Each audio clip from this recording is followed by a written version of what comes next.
Hello my dears student, कैसे हैं आप सभी लोग। स्वागत है एक बार फिर से आप सभी का आपके अपने इस प्यारे से सिलेक्टिव लर्निंग अड्डा में। तो प्यारे बच्चों, आज हम यहाँ पर देखने वाले हैं आंशिक परावैद्युत। आंशिक परावैद्युत समांतर प्लेट संधारित्र की धारिता। मतलब हमारे पास क्या होगा, एक समांतर प्लेट संधारित्र होगा और उसके बीच में हम क्या करेंगे, एक आंशिक रूप से परावैद्युत पदार्थ रख देंगे। ठीक है, और तब हम जा करके उसका फाइंड आउट करेंगे, क्या, कैपेसिटेंस, संधारित्र की धारिता निकालेंगे। तो देखिए कैसे करना है मुझे। हम क्या करने वाले हैं, हमारे पास x और y दो प्लेट हैं। क्या है भाई, x और y दो प्लेट हैं और इसके बीच में एक t मोटाई का, कितने मोटाई का, ये इसकी मोटाई कितनी है, स्मॉल t मोटाई है, बीच में रख देते हैं। और बीच का जो गैप होता है इनके, d है, कितना है, d है। इनके बीच का जो गैप है वो कितना है, d है। अब इसका जो आपका परावैद्युत माध्यम है ना, इसका परावैद्युतांक कितना है, k। और इधर वाला जो माध्यम है ना, इसका माध्यम कैसा है भाई, एयर वाला है। तो आप यहाँ पर देख सकते हैं जो k माध्यम का जो गैप होगा ना, वो कितना होगा भाई, ये आपका t हो गया, टोटल d था। तो ये वाला जो एयर माध्यम का जो गैप होगा, d माइनस कितना होगा, t होगा। अच्छा, ये दोनों d माइनस टी नहीं होगा, ऐसे मत समझ लेना आप। ठीक है, ये दोनों गैप मिला करके कितना होगा, d माइनस टी होगा। अब देखिए, जैसे हम इसको आवेश प्लस क्यू चार्ज देते हैं, ठीक है। पहले नंबर तो आप ध्यान रखिए, एक्स और वाई दो क्या होते हैं, प्लेट, और इनके क्षेत्रफल कितने कितने हैं, ए हैं। इनका बीच का दूरी कितना है भाई, स्मॉल डी है।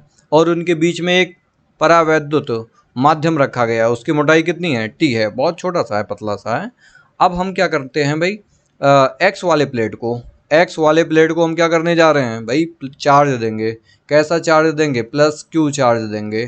तो ये ऐसे पूरी तरह से एक समान रूप से चार्ज हो जाएगा।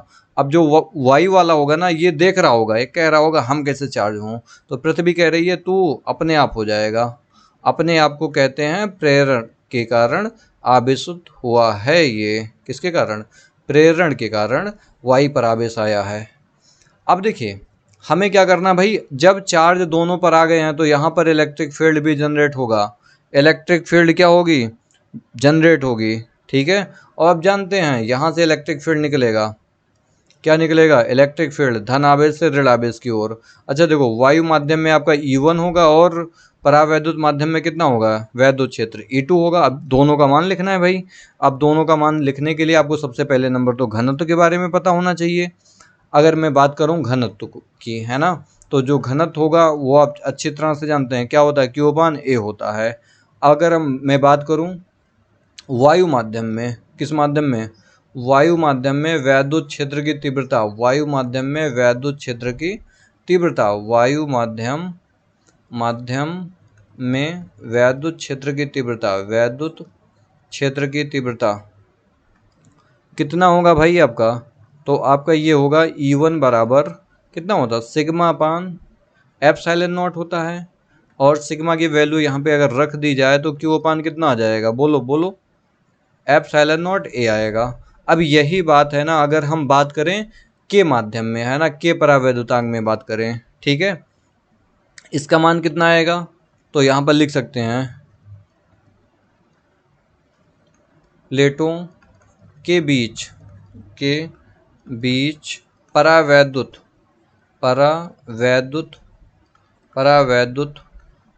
क्षेत्र में वैद्युत क्षेत्र की तीव्रता की बात हो रही है भाई। क्षेत्र की तीव्रता कितनी आएगी, तो देखिए अगर मैं E2 की बात कर रहा हूँ तो ये कहेगा sir sigma upon epsilon not तो होगा ही होगा, लेकिन माध्यम कौन सा है, ये के माध्यम है। अगर के माध्यम है ना, तो इसका वैद्युत क्षेत्र कितना होगा, बोलो आप, कितना होगा, एप्सिलॉन नॉट के सिग्मा अपान कितना, के एप्सिलॉन नॉट। ठीक है, अब हम कहेंगे सर इसके भाई यहाँ पर कितने वैद्युत क्षेत्र हैं, दो। तो हम कहेंगे भाई यहाँ पर कितने वैद्युत क्षेत्र आए, बोलो आप, दो। तो दो की वजह से क्या उत्पन्न होगा, यहाँ पर विभवांतर, क्या उत्पन्न होगा, विभवांतर। तो यहाँ पे अगर मैं बात करूँ वैद्युत विभवांतर की, किसकी बात करूँ, वैद्युत विभवांतर। तो ये कहेगा सर ये जो विभवांतर है ना, जो टोटल विभवांतर आया है ये दो वैद्युत क्षेत्र के कारण आया है, B1 और B2 जो आएगा कितने क्षेत्र के कारण आएगा, 2। अब आपको मैं थोड़ी सी बात बता दूं, जो आपका विभवांतर होता है ना V equal to E into बीच मतलब वैद्युत क्षेत्र इंटू बीच का गैप होता है, प्लेटों के बीच का गैप। अगर हम B1 की बात करें तो ये मान लेते हैं एयर माध्यम वाला है, तो ये कहेगा सर E1 इंटू इनके बीच का गैप कितना है, बोलो, अरे यार बोलो ना, कितना है, D माइनस टी है एयर माध्यम वाला। और V2 की बात करूं, ये कहेगा सर इसका क्षेत्र E2 और इसका जो गैप है T है। आप यहीं पर E1 और E2 की वैल्यू उठा के पटक दें और आपको आंसर मिल जाएगा। तो देखिए E1 की वैल्यू आपकी कितनी है यहाँ पर, Q upon epsilon naught A, और यहाँ पर आपको मिलता है D minus T plus E2 की वैल्यू कितनी, सिग्मा अपान, अच्छा यहाँ पर हम सिग्मा की वैल्यू रखना भूल गए थे भाई, देखो रखो आपके, और एप्सिलॉन नॉट यहाँ पर क्या आ जाएगा A, तो ये वाला मान रखेंगे, ठीक है जी। चलिए रखते हैं इसके मान को यहाँ पर, अगर इसको मैं हटा दे रहा हूँ, अगर मान को पुट किया जाए, ठीक है, तो आपको क्या मिलेगा यहाँ पर, तो देखिए Q अपान के एप्सिलॉन नॉट A इंटू कितना T। अब आपको जो जो है ना कॉमन दिखता जाए सभी टर्म में, उसको आप करते जाओ कॉमन, ठीक है भाई। चलो Q है दिखा मुझे, नीचे आपको क्या दिख रहा है, एप्सिलॉन नॉट A दिख रहा है, और उसके बाद यहाँ पर एक ब्रैकेट में क्या लिखा जाएगा, D माइनस टी प्लस यहाँ पर क्या लिखा जाएगा, T अपान के। अब एक काम करो, Q को इधर भेज दो, V अपान क्या मिल गया आपको, Q, और यहाँ पर मिलने वाला आपको क्या, एप्सिलॉन नॉट A, और ब्रैकेट के अंदर आपको क्या मिलेगा यहाँ पर, देखो ना, D minus T plus T अपान कितना के। अब आप कहेंगे सर इसको एक काम करो, C लिखना है ना, C बराबर आपका क्या होता है, धारिता जो होती है ना वो कहती है सर Q अपान V होते हैं, तो मुझे दिख रहा है ये V अपान Q है, तो इसको मुझे क्या करना पड़ेगा, पलटना पड़ेगा, पलट दो इसे, तो Q अपान V बराबर, ये भी पलट जाएगा, एप्सिलॉन नॉट A ऊपर आ जाएगा, और ये पूरा का पूरा आपका किधर आ जाएगा, नीचे, D minus T plus T अपान कितना के। तो और इसके जगह आप क्या लिख सकते हो, बहुत ही प्यार से, Q अपान V की जगह क्या, C, और एप्सिलॉन नॉट A, और नीचे आपको क्या मिलता है, D माइनस टी, है ना, प्लस T अपान कितना के, ये आपको मिला। यही इसकी क्या होती है, धारिता होती है, जब आंशिक रूप से इसको डुबोया जाता है भाई, ठीक है। आपको यहाँ तक करना है, आई होप आपको ये समझ में आया होगा। अब हम आगे थोड़ा सा बात करते हैं, क्या करते हैं भाई, आगे थोड़ा सा बात करते हैं, तब तक आप इसको नोट करिए। अब आगे देखिए डियर स्टूडेंट, अगर मैं ऐसा कुछ बोलूं, अगर उसके बीच में है ना, अगर मैं धातु रख दूं, एक पूरा क्या रख दूं, धातु रख दूं, ठीक है, क्या रख दूं भाई, धातु। तो ध्यान रखिए धातु के लिए है ना के का मान अनंत होता है, क्या होता है, के का मान अनंत होता है। तो अगर मैं लिख दूं समांतर, समांतर, ठीक है, समांतर प्लेट, प्लेट के बीच में धातु, धातु की पट्टी रखने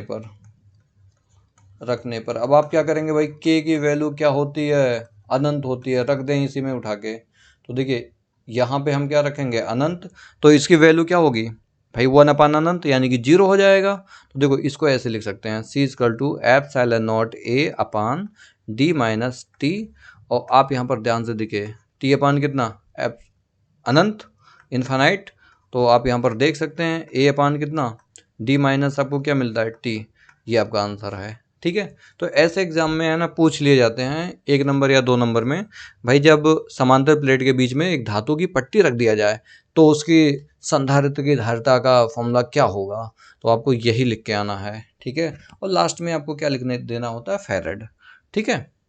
चलिए आगे बढ़ते हैं। देखो प्यारे बच्चों, यहाँ पर अगर अब हम बात करें, अब हमारे पास एक प्लेट नहीं है, बहुत सारे प्लेट हैं, बहुत ही सारे प्लेट हैं, ठीक है। यानी कि अब जो माध्यम हम लेंगे ना, K1 के पहले होता था, अब K1 K2 K3 ऐसे बहुत सारे माध्यम हैं, तो यहाँ पे उनकी मोटाई जो ले लेते हैं T1 T2 ले लेते हैं, और जो प्लेटों के बीच का गैप है वो D है, और प्लेट का जो क्षेत्रफल है वो कितना है, A है। अब हमें बात करना है कि भाई K1 K2 ऐसे बहुत सारे हैं, अनेक परावैद्युत है ना, रख दिए जाएं इन समांतर प्लेटों के बीच में, तब संधारित्र का मान कितना होगा। तो पहले आप एक काम करेंगे, आपको अगर वो स्टार्टिंग वाला फॉर्मूला याद हो तो आप पहले उसको नोट कर लो, एप्सिलॉन नॉट, और यहाँ पर आपको क्या पता था, डी माइनस टी, और यहाँ पर क्या पता था आपको, टी अपान कितना, के। तो इसी में क्या करना है भाई, जिसमें चेंजेस हो रहे हैं उसी में आप करते चले जाओ। क्षेत्रफल में कोई चेंजेस नहीं हुआ तो नहीं करेंगे, और डी में अगर कोई चेंजेस नहीं हुआ तो नहीं करेंगे। टी क्या होता है, पूरा दूरी होता है, तो इसके अंदर क्या आएगा, T1 plus T2 plus T3 आएगा। ठीक है, चलते चलते जहाँ तक जा पाएँ, प्लस अब देखिए T1 और K1 दोनों में चेंजेज हुए, तो आप क्या करेंगे, T1 अपान क्या होगा, K1 प्लस T2 अपान कितना, K2 प्लस, है ना, T3 अपान कितना, K3। आई होप आपको ये आगे अब समझ में आ चुका है। ठीक है, ये आपके संधारित्र की धारिता होगी। तो आई होप आपको ये क्लियर हुआ होगा। आपको ऐसे ही करना है, ठीक है। तो चलिए आपसे, है ना, एक छोटा सा क्वेश्चन यहाँ पर पूछ लेता हूँ कि भाई आप कैसे इसको सॉल्व करेंगे इस न्यूमेरिकल को। देखिए प्यारे बच्चों, यहाँ पर आपके लिए है ना एक बहुत ही प्यारा सा न्यूमेरिकल है। इस न्यूमेरिकल में पूछा गया है कि भाई अगर एक हमारे पास क्या है, संधारित्र है, ठीक है, और उसके बीच की दूरी कितनी है, डी है, और एक हम क्या करते हैं ना, धातु की प्लेट रख देते हैं, पट्टी रख देते हैं, कितनी मोटाई की है, D/2 की है। तो जो पहले धारता थी, जब D/2 का एक हम क्या कर देते हैं, धातु की पट्टी रख देते हैं, तब उसकी धारता पर क्या प्रभाव पड़ता है। तो आप कहेंगे सर इसका आंसर तो बहुत ही आसान है। पहली बात तो धातु है, धातु है तो समझ में आया, के का मान क्या रखना है, अनंत रखना है, और टी की वैल्यू कितनी है, D/2 है। तो यहाँ पर C इक्वल टू क्या होगा, एप्सिलॉन नॉट ए अपान क्या होता है, D माइनस टी, यही तो बताया था अभी। आप यहाँ पर मान रख के सॉल्व कर लें, एप्सिलॉन नॉट ए का मान तो ए ही रहेगा, और D माइनस टी की वैल्यू कितनी है, D/2 है, और इसको हम सॉल्व करते हैं। तो आप देखिए मल्टीप्लाई कर लेंगे, एप्सिलॉन नॉट ए, और यहाँ पे क्या आ जाएगा, D/2 आ जाएगा नीचे, ठीक है, और ये 2 ऊपर जाएगा, तो 2 एप्सिलॉन नॉट ए अपान कितना, डी।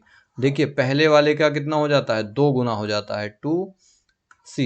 ठीक है, ये आपका जो C1 जो भी आया होगा, ठीक है, ये पहले वाले धारता का कितना हो जाता है, 2 गुना। Epsilon naught A upon D क्या होता था, C ही तो होता था वायु माध्यम के लिए, जब कोई प्लेट नहीं रखी होती थी। लेकिन जब हम D/2 मोटाई का एक धातु की पट्टी रख देंगे तो इसके धारता पर प्रभाव पड़ेगा, कितना होगा, उसका 2 गुना हो जाएगा। यानी कि हम कह सकते हैं वायु माध्यम में, वायु माध्यम के जो संधारित्र के प्लेटों की धारिता होती है उसका क्या हो जाता है, 2 गुना हो जाता है। और आपको मैंने बताया था वायु माध्यम को किससे शो करते हैं, C0 से करते हैं। ठीक है, तो आई होप आपको ये समझ में आया होगा। अब आपसे हम मिलेंगे एक अगले नेक्स्ट लेक्चर में, तब तक आप पढ़ते रहिए, खुश रहिए, मस्त रहिए। मिलते हैं आपसे नेक्स्ट लेक्चर में। Thank you for watching this video.